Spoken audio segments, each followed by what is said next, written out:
They demolished my family's 80-year-old bridge with a bulldozer at 6 a.m. on a Tuesday. Stood there filming on their phones, laughing while the stones my grandfather laid in 1943 crumbled into the creek. What they didn't know, I owned the only other road into their gated community. Every single one of those 85 houses. And I was about to turn their commute into a very expensive lesson about property rights.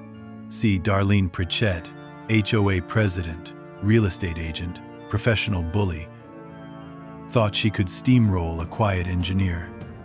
Because I wasn't the type to fight back. She was half right. I'm not the type to fight back. I'm the type to win. What would you do if neighbors destroyed something your grandfather built with his bare hands? Drop your revenge strategy in the comments. And before we dive in, where are you watching from? My name is Garrett Sullivan, 54 years old, third-generation civil engineer, living on 127 acres in semi-rural Pennsylvania, 40 minutes outside Pittsburgh. The kind of place where you wake up to creek water hissing over limestone instead of traffic noise.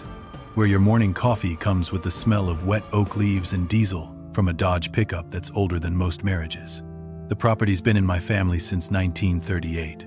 My grandfather, Pop Sullivan, bought it during the Depression and built everything himself, including, in 1943, a stone and timber bridge over Blackwater Creek. It connected our land to Old Mill Road, the only route back then, to 4 family farms. That bridge wasn't some weekend project. Pops pulled foundation stones from the creek bed, milled the timber himself, forged the iron brackets at the town blacksmith. It took him 8 months. I learned to fish under it as a kid, helped my dad replace planks when I was 16. Every time I drove over it, gravel crunching under my tires, I heard Pop's voice. Build something right. It outlasts you.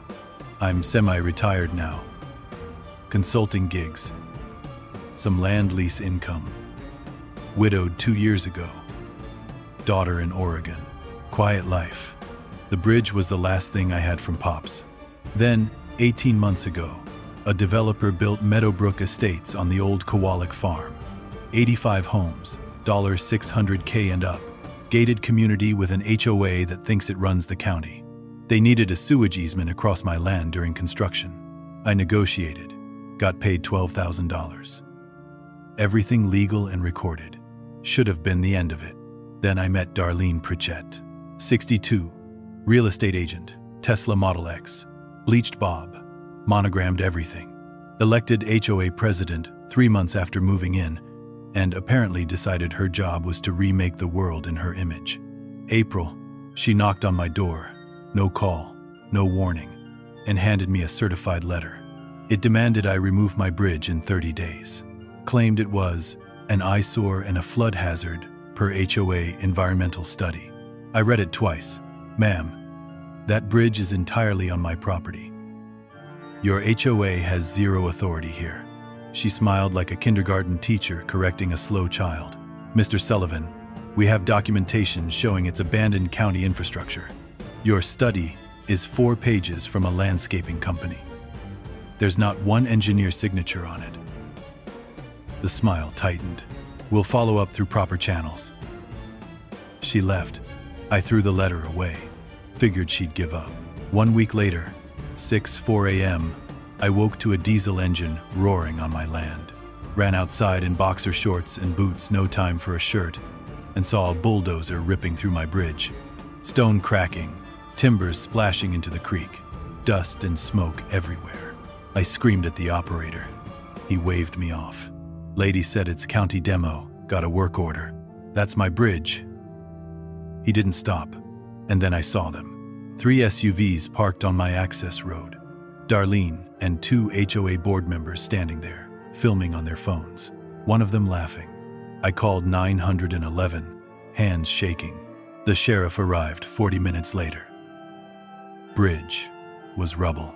The deputy took a report, said it was a civil matter.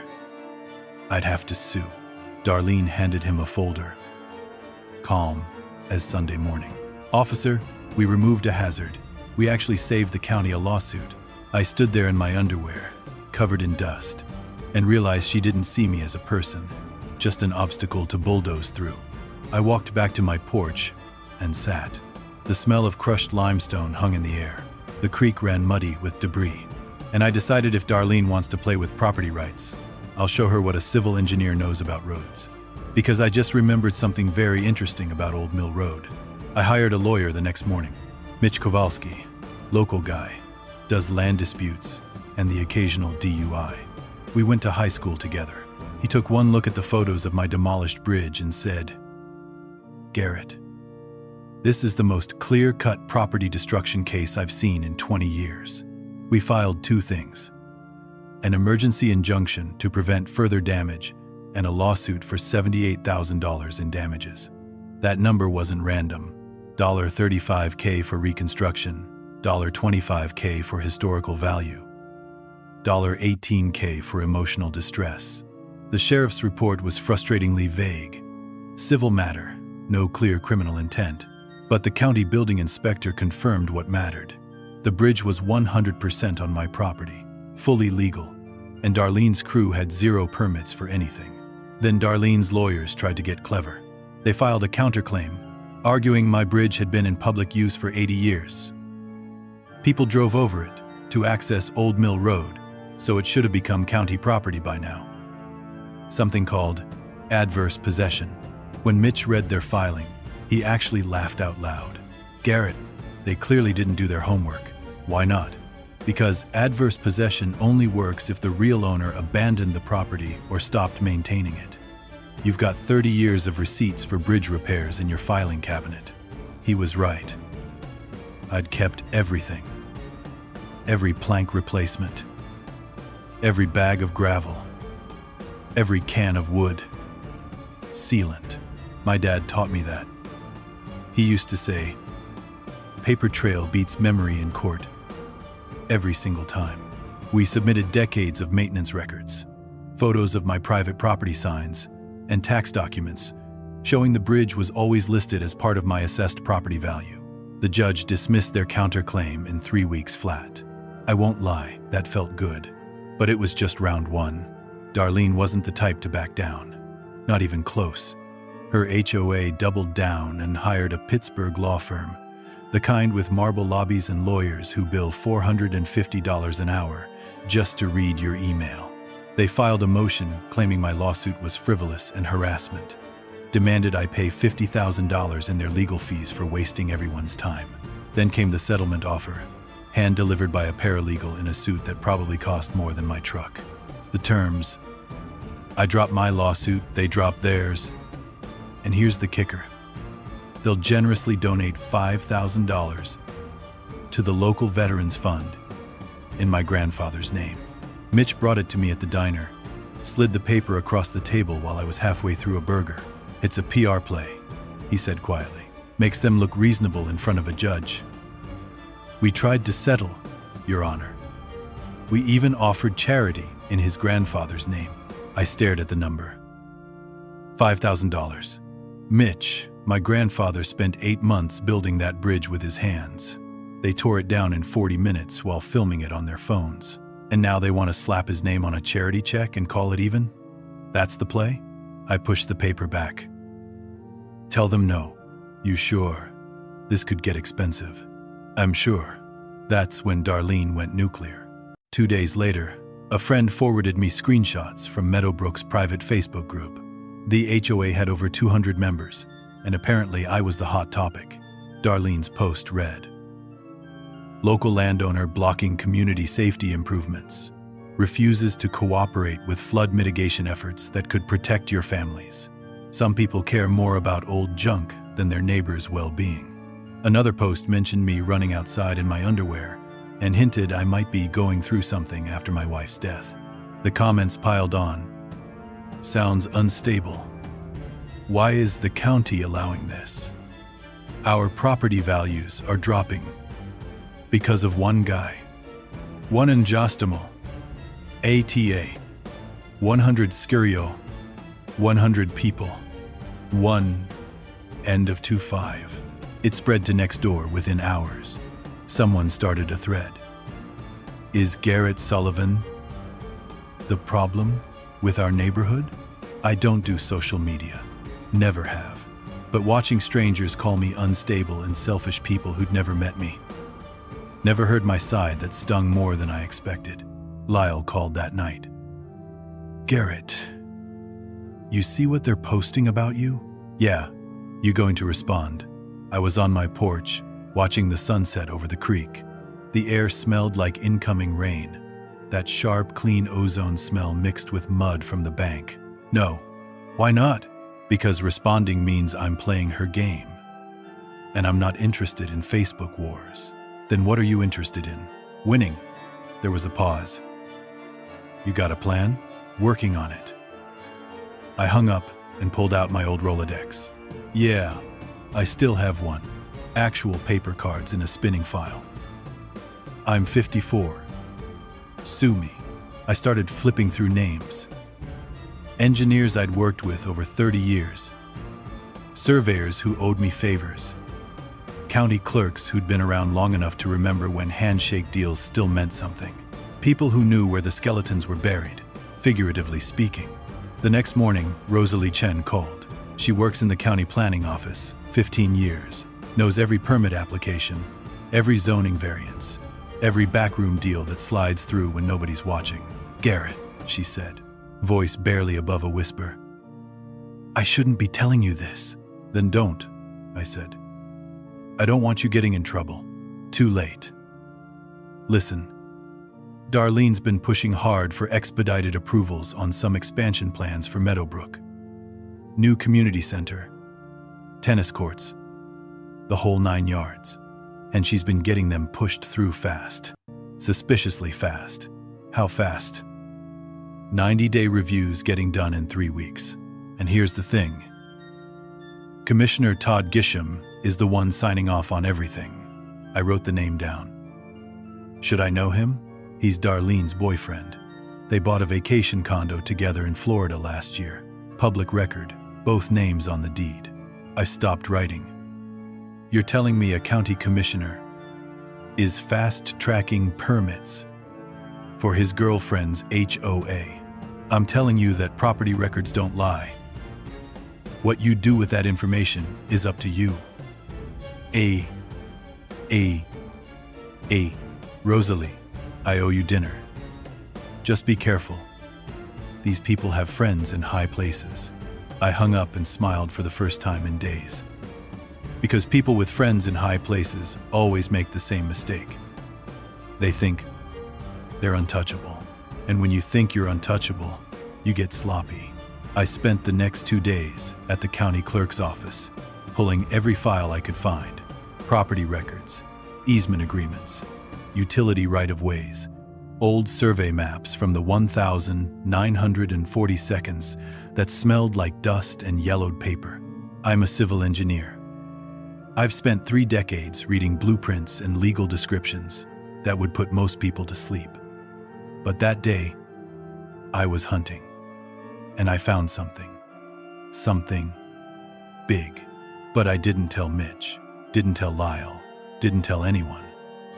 Because in poker, you don't show your cards until the pot's worth winning. Mitch called me Friday afternoon. Darlene's lawyers are pushing for a hearing next month. They want the judge to dismiss your case entirely and award them legal fees. Let them push. Garrett, you sound way too calm for someone about to get hit with a $50,000 judgment. I was standing at my window, looking toward Meadowbrook in the distance. You could barely see it through the trees, but the streetlights were starting to flicker on as dusk settled in. Mitch, I need you to trust me on this. Trust you on what? Just keep filing motions. Keep them busy. I'm working on something. Working on what? I smiled. Insurance. What I didn't tell him, what I wasn't ready to tell anyone yet, was that I just discovered how to make Darlene Pritchett wish she'd never heard the name Sullivan. It all came down to one beautiful, legal, completely ironclad word. Easement. I spent the next week buried in county records like a detective in a bad noir film, except instead of whiskey and cigarettes, I had coffee and 3-ring binders that smelled like 1,987. 3 full days at the clerk's office. Martha, the main clerk, stopped asking what I needed after day 2 and just started pulling document boxes before I walked in. "You looking for something specific, Garrett, or just hate sunlight now?" she asked on day 3. I told her a little of both, and she laughed. The kind of laugh that said she'd seen plenty of property feuds in her 30 years behind that counter and knew exactly how this would end. I pulled every document tied to Meadowbrook Estates. Building permits, utility hookups, sewage approvals, environmental studies, zoning variances.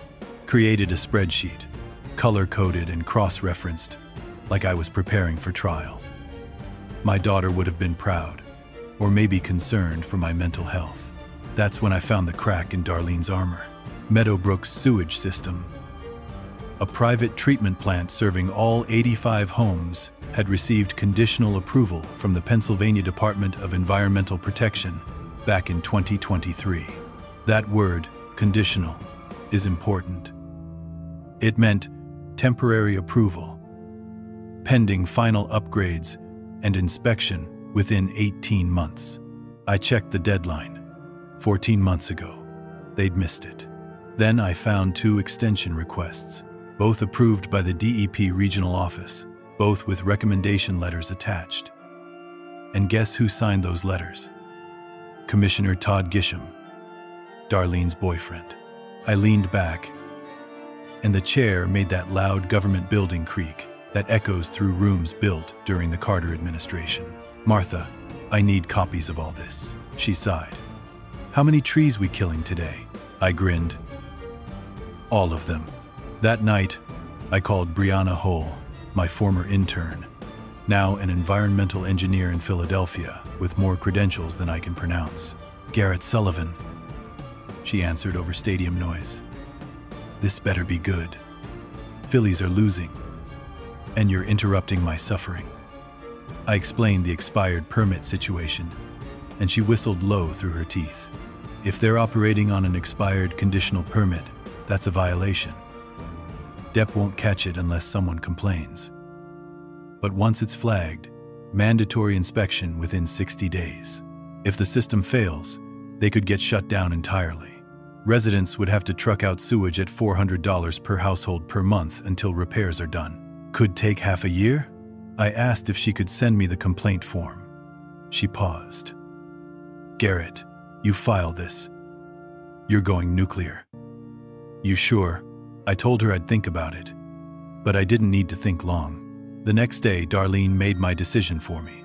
I got 3 county code enforcement citations, delivered by certified mail, all dated the same day. First citation: unlicensed junk vehicle for my dad's 1979 F-150 sitting behind my barn. It had been there 15 years. Never bothered anyone. Second, unsecured burn pile for an ash heap from clearing brush. Third, illegal signage. Because my no trespassing signs were apparently 2 inches too tall per township code. Each violation carried $150 per day fines if not fixed within 10 days. I called the code enforcement officer, a nervous kid named Tyler, who couldn't have been older than 24. "Tyler, I've lived here my whole life. Why am I suddenly getting citations for stuff that's been here for years?" He hesitated, then dropped his voice. "Mr. Sullivan, I was told to drive by your property daily and document violations. I'm just doing my job." I asked who gave the order. He wouldn't say.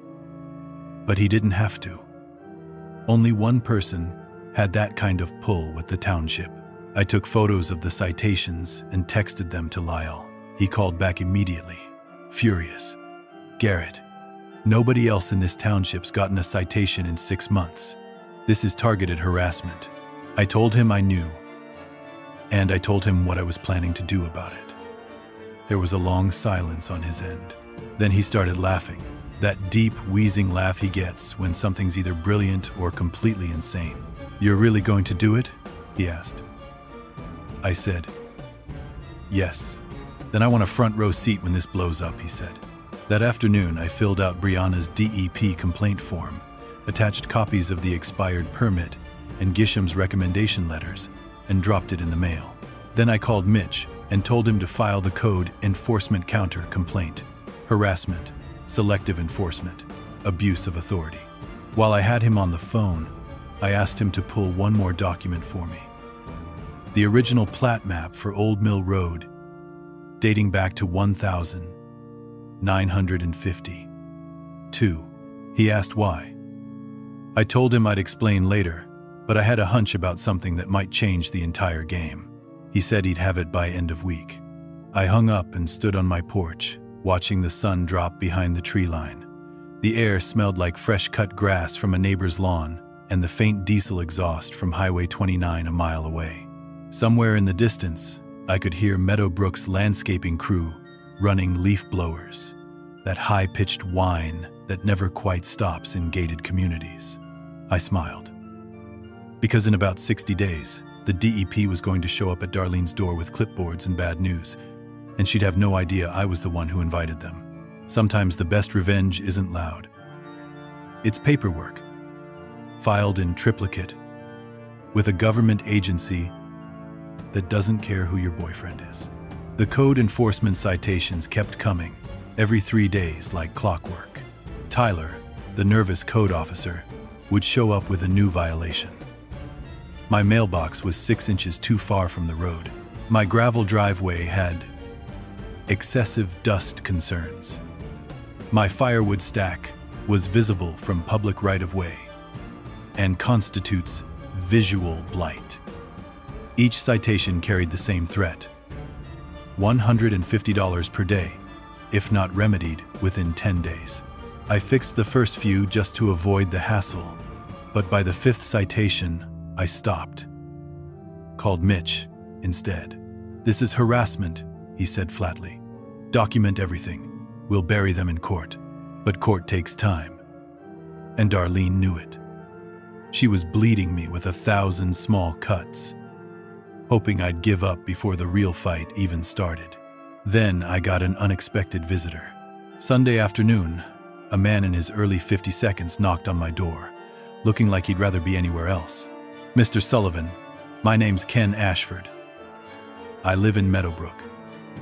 I need to talk to you about Darlene Pritchett." I invited him in, made coffee, and waited. Ken sat at my kitchen table, hands wrapped around his mug like he needed the warmth. "I'm the HOA treasurer," he said quietly. "Elected position. And I've been documenting financial irregularities for 6 months." He pulled a folder from his bag and spread documents across the table. Bank statements, invoices, meeting minutes with dates that didn't match. Darlene's been paying herself consulting fees, $4,000 a month. It's not in the bylaws. Nobody voted on it. And this, he tapped an invoice, dated the day after my bridge was demolished. "She used HOA funds to pay for your bridge demolition. $28,000. Listed it as emergency infrastructure repair. No board vote. She falsified the meeting minutes afterward to make it look legitimate. 1. No board. Made it no board. No board vote." I stared at the numbers. $35,000 reconstruction plus $25,000. Historical value plus $18,000. Emotional distress equals $78,000 settlement demand. Jet Darlene spent $28 HOA member funds destroying it. I asked Ken if he understood the risk. If Darlene found out he'd leaked financial records to me, she'd make his life hell. He smiled grimly. "She already does. At least this way, I'm fighting back." I made copies of everything and shook his hand. "You're a good man, Ken," he shrugged. "I'm just an accountant who hates fraud." After he left, I sat with the documents and started piecing together the pattern. The expired septic permit, Todd Gisham's signed recommendation letters, the falsified HOA minutes, the embezzlement. It wasn't just about my bridge anymore. Darlene and her boyfriend had built a little empire of corruption, and they'd gotten away with it because nobody had bothered to look closely until now. I made one more call that night. Andrea Walsh, investigative journalist, works for the Pittsburgh Post-Gazette, has won 2 regional journalism awards, and doesn't back down from a story. I told her everything. The demolished bridge, the expired permits, the embezzlement, the corruption with the county commissioner, the targeted harassment. There was a long silence on her end. Then she said, "I need everything. Every document, every email, every citation, and I need it by tomorrow." I spent that night organizing everything. Bridge photos, permit documents, Ken's financial records, code enforcement citations, Gisham's signed letters, social media screenshots. By 3 a.m., I had 47 PDFs ready to send. I sent them to Andrea at 3:17 a.m. with subject line, "Bridge destruction, embezzlement, county corruption." 3 days later, Andrea's article hit the Pittsburgh Post-Gazette front page. Gated community corruption, county commissioner, Ho president accused of embezzlement, property destruction. The article was 4,000 words. It had everything.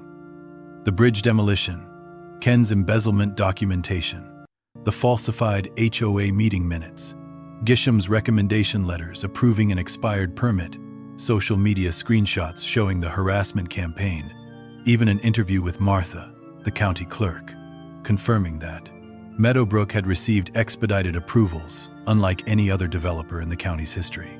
The Post-Gazette contacted the DEP for comment. They confirmed they had received a complaint about Meadowbrook's sewage system and had initiated a formal investigation. The article also mentioned that Commissioner Gisham had taken a sudden leave of absence from county duties, citing personal matters. Within 24 hours, the story was being covered by every local news station, regional TV, and major Pennsylvania outlets. Then, the DEP showed up. 6 investigators with clipboards, a truck full of equipment, and a demeanor that suggested they had seen enough. They parked in front of the community center, and the first thing they did was issue a notice of violation to Darlene personally. They spent the next 6 hours testing the sewage system, taking samples, documenting everything with photographs and written reports. At 4:37 p.m., they issued a formal violation notice. The system was operating on an expired conditional permit, which constituted a critical environmental violation. Immediate shutdown of the sewage treatment plant, pending repair and reinspection. Mandatory repairs to be completed within 90 days, with inspection required before system could resume operation. Until repairs were complete and approved, all 85 Meadowbrook homes were prohibited from using the sewage system. Residents would need to arrange alternative disposal. That meant $400 per household per month for portable sewage disposal, which Meadowbrook residents would have to pay out of pocket until Darlene's HOA got the problem fixed. By evening, the Meadowbrook Facebook group had exploded with outrage. Residents were calling for Darlene's resignation, demanding she pay for the repairs, threatening lawsuits. Someone started a petition, demanding an emergency HOA meeting to vote on her removal. Within 6 hours, it had 127 signatures, more than enough to force a meeting under HOA bylaws. That evening, Mitch called. "Garrett, Darlene's lawyers just contacted me. They want to talk settlement. How soon can you meet?" I said, "Tomorrow. Neutral ground. And tell them they better come prepared to offer something real." The settlement meeting was at the county courthouse, conference room B, 10 a.m. sharp. I arrived with Mitch, and Lyle insisted on sitting in the gallery. "I want a front row seat," he said again, grinning. Darlene was already seated at the table with 2 expensive lawyers and a court-appointed mediator. She looked smaller than I remembered, older, like someone who'd finally understood they'd lost. The mediator explained the process. Each side would present their position. Settlement proposals would be exchanged, and negotiations would continue until agreement was reached or the session was terminated. Mitch presented first. The lawsuit, the damages claim, $78,000. The code enforcement, harassment documentation, the embezzlement discovery, the media investigation, and most critically, the DEP investigation now underway, with preliminary findings of critical violations. Then he said the word that made everything shift. And we're prepared to invite the State Attorney General's office to investigate potential criminal charges. That's when Darlene's lawyer, a sharp-suited woman from Pittsburgh, with sharp eyes and sharper instincts, pushed back her chair and stood up. I need to consult with my client. Privately. 40 minutes later, they returned. The lawyer sat down and spoke without preamble. My client is prepared to offer $180,000 settlement, withdrawal of all HOA actions against Mr. Sullivan, and her resignation as HOA president, effective immediately. I looked at Mitch. He nodded slightly. I said, "We need something in writing that she pays for my bridge reconstruction. Full cost, no contingency, and a public apology." The lawyer looked at Darlene. Darlene's face had gone white. She nodded once, barely perceptible. The lawyer turned back. "Accepted. We'll prepare written terms by end of business today." I didn't smile. I didn't celebrate. I just felt tired. And something else, something that felt like justice, finally served cold and complete. Lyle came down from the gallery and shook my hand hard. "You did it," he said. "We did it," I said. "All of us." Mitch gathered papers, Lyle grinned, and we walked out of the courthouse into the bright Pennsylvania afternoon. As we descended the courthouse steps, the local news was already there, cameras ready. Andrea Walsh stood with her recorder, eyebrows up, waiting. I walked over to her. The settlement was accepted. The embezzlement has been referred to the State Attorney General. The sewage system violations remain under DEP investigation, and Darlene Pritchett has resigned as HOA president, effective immediately. Andrea smiled. She was already writing the follow-up story in her head. "Garrett, is there anything else you'd like to add?" I thought for a moment. "Yes, I'd like to thank the people who helped make this possible. My lawyer Mitch Kowalski, my friend Lyle Henderson, Ken Ashford for his courage, Rosalie Chen for taking a risk, Brianna Hull for her expertise, and Andrea Walsh for telling the truth. This wasn't about revenge. It was about holding people accountable for their actions."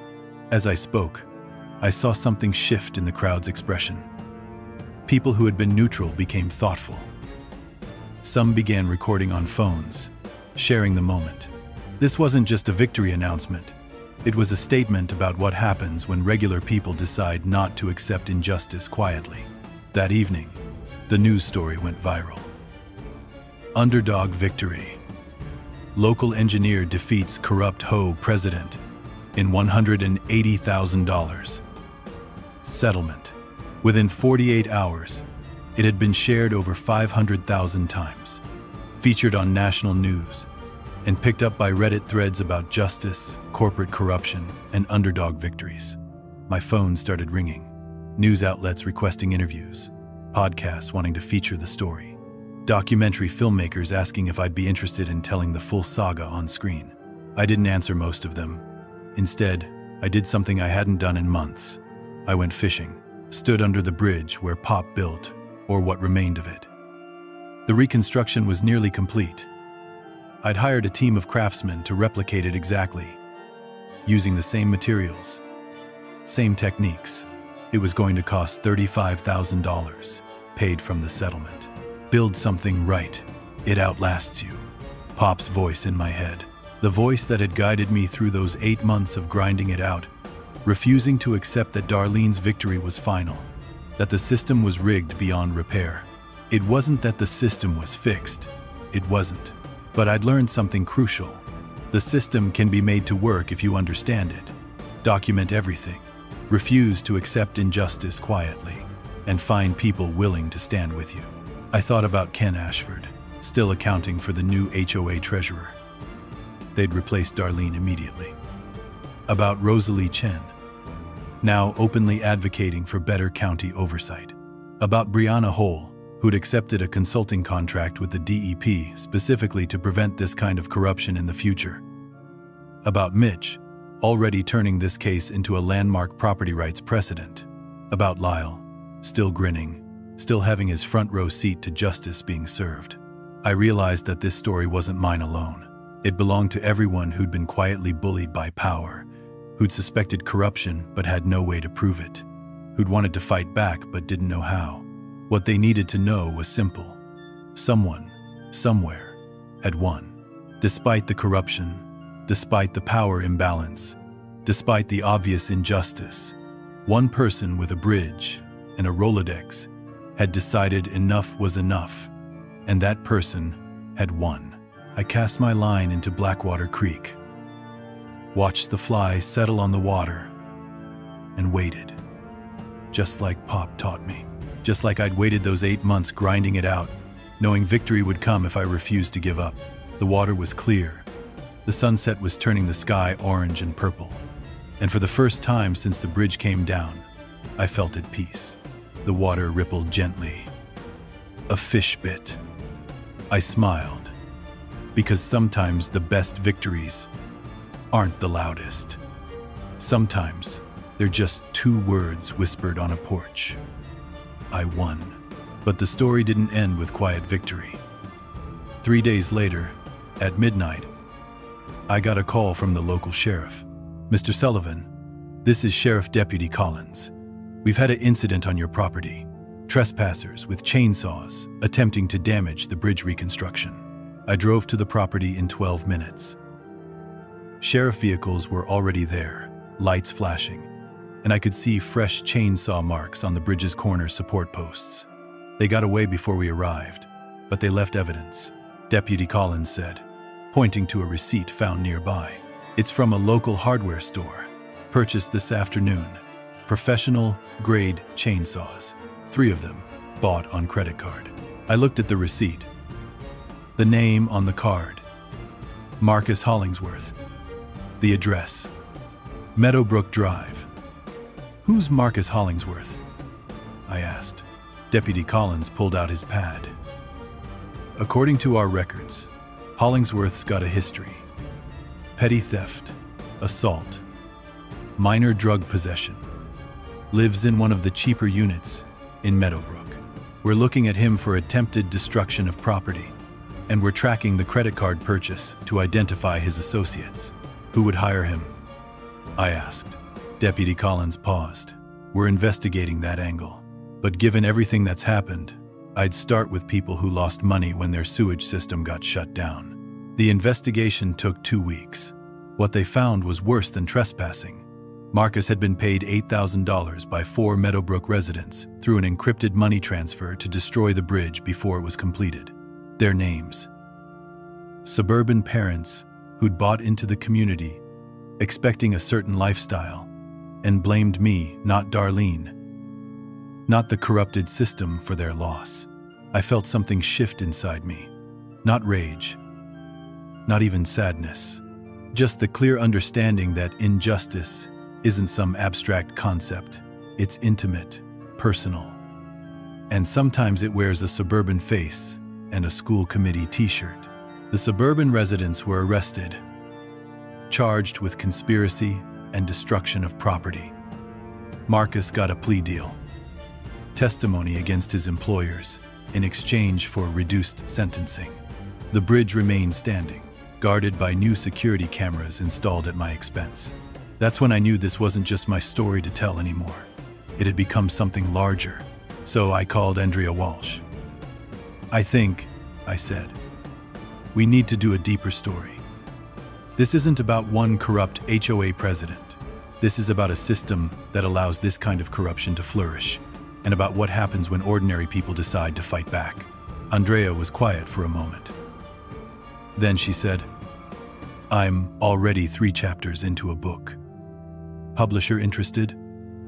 Talking serial rights. I want to include everything. The bridge, the lawsuits, the embezzlement, the conspiracy, all of it. The working title is Underdog Justice: How One Man's Bridge Became a Blueprint for Fighting Corruption. I smiled. Then tell the whole truth. Tell about the sewage system, the permits, the bribes disguised as recommendations. Tell about Ken Ashford risking his job to expose embezzlement. Tell about regular people who got angry enough to say no. Tell about the conspiracy to destroy what I built. And tell about what happens when you refuse to accept that the powerful always win. The book came out 18 months later. It became a bestseller. Speaking tours followed. Universities asked me to talk about civil resistance and systemic corruption. Legal scholars cited my case as precedent for property rights and government accountability. But the real vindication came in a different form.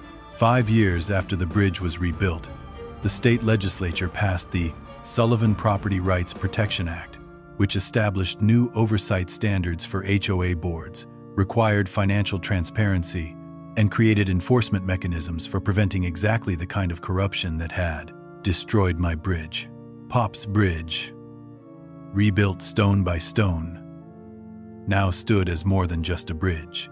It had become a symbol of resistance, of refusing to accept injustice quietly, of the power ordinary people have when they're willing to stand together. I received letters from across the country, ordinary people who'd faced their own Darlenes, who'd uncovered their own corruptions, who now knew that fighting back wasn't futile. They thanked me for showing that the system, while imperfect, could still deliver justice if enough people decided to demand it. One letter stood out. From Ken Ashford, now working as the county's ethics officer, tasked with preventing exactly the kind of corruption he'd first exposed in his HOA. His note was simple. Thank you for proving that accountants can be heroes too. I thought about Rosalie Chen, now openly advocating for government transparency. Brianna Hull, whose DEP consulting work had prevented 3 more corruption schemes. Mitch Kowalski, whose legal precedent was being taught in law schools. And Lyle Henderson, still my friend. Still grinning. Because he'd been right from the start. Front row seats to justice being served never get old. The creek still runs, the bridge still stands, and sometimes, when I'm standing on it in the evening light, watching the water flow beneath, I think about that moment in the DEP office when I realized something fundamental, that the most powerful weapon against corruption isn't violence, isn't wealth, isn't political connection. It's the simple act of refusing to disappear, of refusing to be silenced, of insisting that what happened matters, and that someone, somewhere, has to answer for it. That's what I learned from a bridge, an 80-year-old piece of limestone and timber and steel that my grandfather built with his hands, and that I had to fight to protect. That's what I learned rebuilding it, stone by stone, receipt by receipt, meeting by meeting, until the whole system understood that I would not be moved. Darlene Pritchett is still living in Meadowbrook, at least for now. She paid her settlement, issued her public apology, and surrendered her position. The HOA hired new management. The septic system was rebuilt to proper standards, and Meadowbrook, for the first time in years, is running normally, ethically, with residents who aren't angry anymore, just tired, like everyone else, trying to live their lives.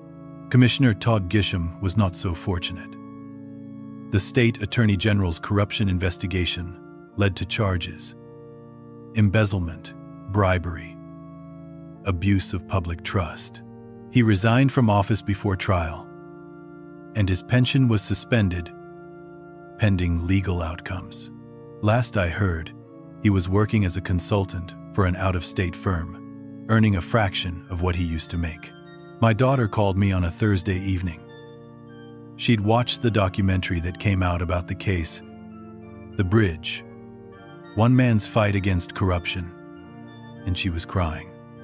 Not sad crying, the other kind. The kind where you're proud of your father for something that matters. "Dad," she said, "I didn't know. I mean, I knew what happened to your bridge, but I didn't understand why you wouldn't just accept the settlement early and move on. I understand now.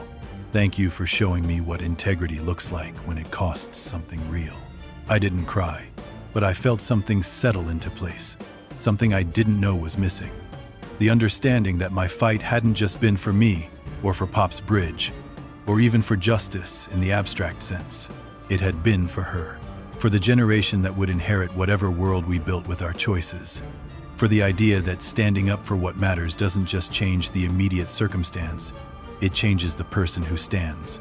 I walked to the bridge one final time for this story, on a cool Pennsylvania autumn evening, the kind where the light turns golden and the leaves remind you that change is constant. But some things endure. I stood in the center, looking upstream where the water came from, downstream where it flowed towards something larger. The bridge, Pop's bridge, my bridge, the bridge that had cost everything and nothing held steady. Stone beneath my feet, timber overhead, steel running through like a spine, all of it exactly as it had been, except for one crucial difference. This time, it was built knowing that it had been worth fighting for. And I realized something that might seem small to someone who hasn't lived it. That justice, real justice, isn't something that happens to you. It's something you create through stubborn refusal, through relentless documentation, through the courage to say no, and through finding people willing to stand with you against impossible odds. It's messy and slow and never perfectly satisfying, but it's possible. That's what this bridge taught me. That's what Pop taught me. That's what I'm passing forward.